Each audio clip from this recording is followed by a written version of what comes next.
Hi mga suki, magandang araw. Maagang dumating ang hollow block ngayon. Usually gabi or madaling araw yan dumadating. Okay na rin na dumating siya ngayon. Mahirap kasi sa gabi. Hindi namin nakikita kung ano yung mga itsura ng mga dinideliver nila.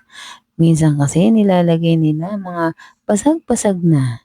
Mabibilib ka na nga lang dito sa mga taga-discarga nila dahil ang bibilis din naman talagang kumilos. Wala pang 2 oras tapos na nilang nagawa yan. Kaya naman tunay na malalakas ang mga yan. Araw-araw ba naman nilang ginagawa?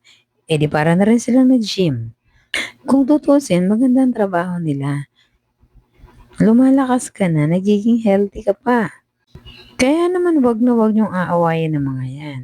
Dahil sigurado malalakas yan. Baka isang suntok lang nila, ang bagsak mo Pampanga na. Pero in fairness, nakakabilib naman talaga ang mga ganitong tao. Kanya-kanya naman talaga tayo ang kakayahan sa buhay, kung saan ka sanay at kung saan ka magaling. Hindi naman talaga kailangan mamili ng trabaho. Basta gawin mo lang ng tama at samahan mo ng diskarte, sigurado panalo ka. Paalis na nga pala sila pero mabibilib ka sa galing ng driver. Imbes na kumabig ng kanan, dumiretso sa kabilang lane. Sabay kabig ng kaliwa, ayun, nakaalis na.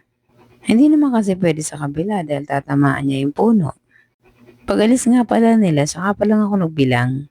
Para lang masiguro ko na tama yung binayaran ko. Mahirap kaya magbilang kapag nandiyan pa yung truck.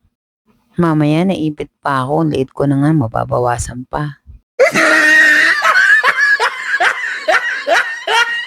Ops, wag niyong ini-small kaming maliliit.